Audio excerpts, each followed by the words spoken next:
What's up everybody, it's Logan here with Chronic Cultivation. No matter what grow tent you're looking to buy, no matter what size grow tent you're looking to buy, it should have a few features that you don't want to go without.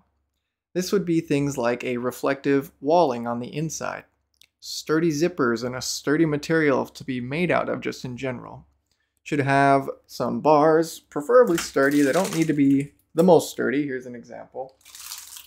Should also have bars that go across the center of your tent. So for just a minute here, let's go on a thought experiment, and I'll put up a picture so you don't have to think too hard. Picture a 3x3 tent. It's just a big rectangle. The frame is a big rectangle. If you were to hang your lights from this tent, where would you hang them?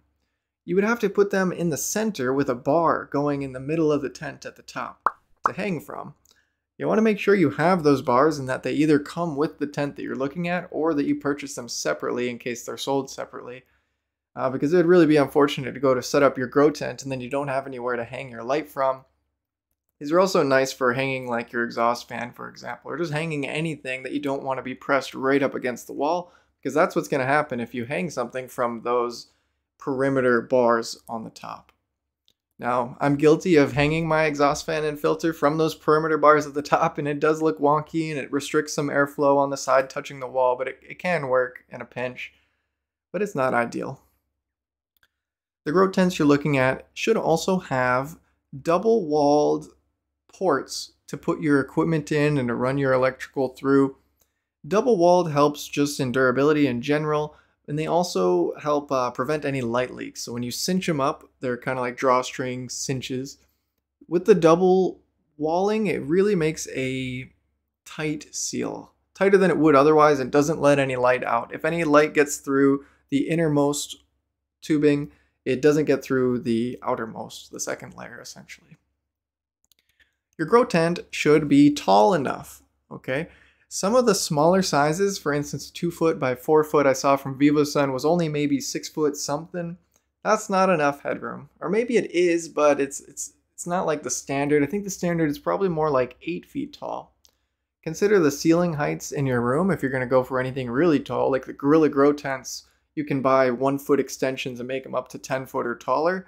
That's awesome, but you might not have room for that, especially if the ducting is like coming out of the top, and that's going to add another 6 inches or so onto the top, or 8 inches, depending on your fan size. Just keep that in mind. Your grow tent should include a floor tray to collect water and debris. It makes it easy to take out and clean.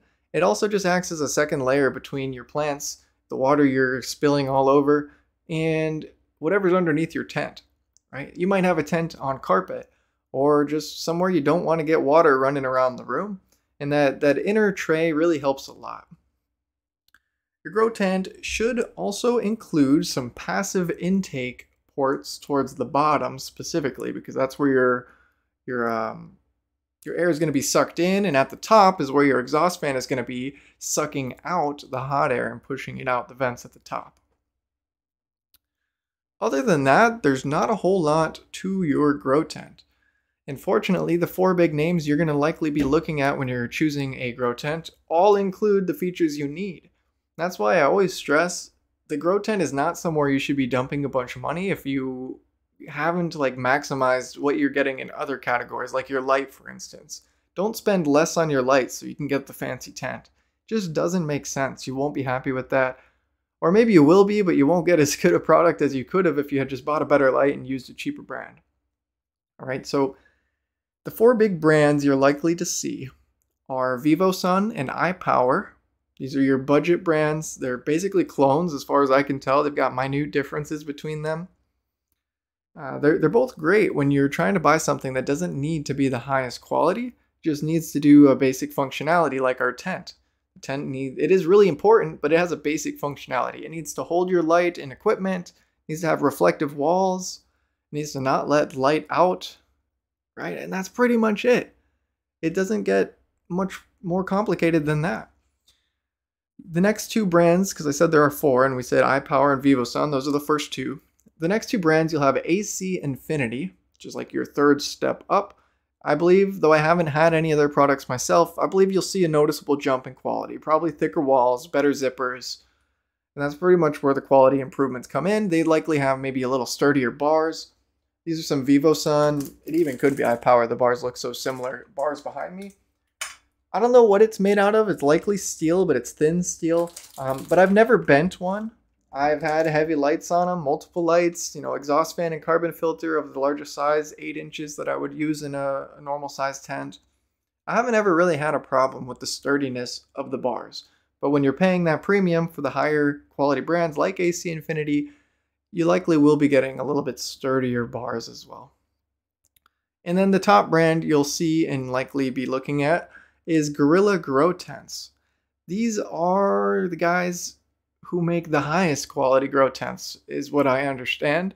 Just like AC Infinity, I've never purchased them. And the reason for that is because I always want another light or a cloning setup or a better pH pen or, whatever. There's always something else I want. And you don't need these upgraded tents. I've had 3 tents between VivoSun and iPower, 2 VivoSun, 1 iPower. So I can tell you from my experience in the last 4 years, they have had holes because I have 4 cats and the cats climb up them, especially the corners. In my 3x3, which I've had the longest, I've had that in the 4x8 for about 4 years both. I got them right around the same time.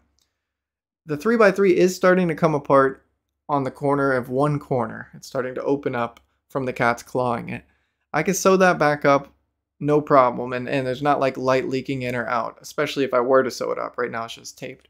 So I don't think it's worth a major increase in price to just not have that hole happen after many years of repeated use. I get a lot of grow cycles in 4 years if you were really just pushing it. So that's my experience. I haven't had issues with any of the zippers. They might get stuck on these cheaper brands. They might not be quite as smooth when you're zipping them up and down, but I've never had one break off. I've never really had anything to complain about with these budget grow tents, and that's why I recommend that you don't buy one of the fancy ones unless you have the money to just get the best of the best, in which case do it. I think that would be awesome. I'd love to have a Gorilla Grow tent or an AC Infinity, but it doesn't make sense for me, and for a lot of you watching this, I expect that you're buying a lot of stuff all at once getting into this hobby, and this is just one place I can assure you you don't need to feel bad if you skimp a little bit and get the cheaper brand, VivoSun or iPower. I did look up some other names when I was kind of researching for this video, and there's some no names on Amazon that make tents. I would stay away from those. Please drop a comment if I'm missing a big grow tent manufacturer, but for the most part it's AC Infinity, which is kind of newer to the scene, Gorilla Grow Tent, they've been around forever, and VivoSun and iPower, and they've at least been around forever in the sense that as long as I've grown, they've been around and been a staple. So these are what you're choosing. When it comes to the size grow tent, you want to just keep in mind that you always want more room, but at the same time, you don't want wasted space, and you need to be able to light your space. And you want to buy the best light you can for the space you have. So if you're choosing between getting a 4x4 and a weaker light, or getting a 3x3 and a perfect light for the 3x3, I think I'd recommend probably the 3x3. There's a little bit of a trade-off. Space is really nice, but it really is important that you're maximizing your light so that that's not a limiting factor in your yield and your quality.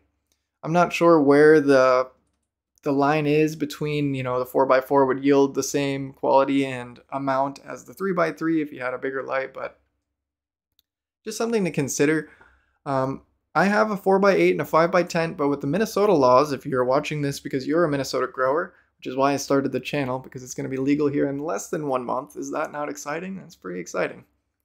I probably don't have a really good use for them. We can only flower 4 plants at a time, and at most veg 8. If we had all of them in veg, you can only have 8 plants total. It's going to be tough to fill up a 4x8 with just 4 plants in flower or 4 plants in veg.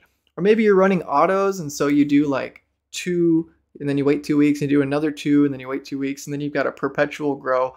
That would be a cool way to use something like a 4x8 and then just kind of slide them from left to right as they finish up every 2 weeks, move them one spot to the right. I'm using 2 weeks as just a random number, but that's probably about right. So that's what you want to take into consideration for size, is that more is better when it comes to size, but it also is going to be much more costly as far as buying the light. The tents themselves are not that expensive, except for if you go with Gorilla Grow tents, it's like $500–600 for a 4x8. That's kind of crazy. and compare that to a VivoSun 4x8, which is like $230. You can almost get 3 4x8 VivoSun tents for the price of a Gorilla Grow tent. I just don't know how that could be worthwhile. A couple features I'm just thinking of I didn't mention earlier you should be looking for. You don't need them, but they're things they typically have anyways. It's cool to know about. A lot of times, even with the VivoSun and iPower, there's a little Velcro piece on the outside. I didn't even notice this for my first few grows. Never used it once. You can unzip the door and then Velcro it open with this little Velcro piece on the exterior. That's pretty cool. So pro tip, don't learn about that after 2 years. It's nice to know from the start when you just want to open your door and then work in there without it flapping on you, or falling or, jerry-rigging it up somehow. I'm positive the AC Infinity and Gorilla Grow tents would have the same feature. And there was one other thing I was thinking about. I wanted to tell you. So we got the Velcro on the outside. I think the thought has escaped me, but another thing I can think of is the little window ports. A lot of grow tents have a window that has Velcro along the outside so that you can cover it up with a piece of tent that'll come with it, specifically sized for the window. Those are nice. I don't really ever find myself using them. Maybe just to peek on it real quick if I'm passing by, but you can also just unzip the tent and peek your head in there. Like, that's not a big factor when it comes to deciding your grow tent. That's pretty much it. We're going to keep this one really short and sweet. I'm excited to see how short I can make a video because making short videos is a struggle, but I also don't want to leave out anything important. So if you have any questions about a grow tent, if there's ones that you're looking at I haven't mentioned, feel free to drop your comments and I'll be happily answering those. I think this pretty much covers it though. Don't overcomplicate the grow tent. Get one that you can afford to light. Maybe don't spend too much on quality unless you really need it, because even the cheap brands have done me just fine, and I've had 3 of them, so I think I would have got a bad one now if, it was really terrible quality control or something like that. And with that, I look forward to our next video. I think next I'm going to do choosing a humidifier, and we'll talk about the different types of humidifiers because there are different methods of adding humidity to the air. So stay tuned for that. Don't forget to like, comment, subscribe, and I'll see you in the next one.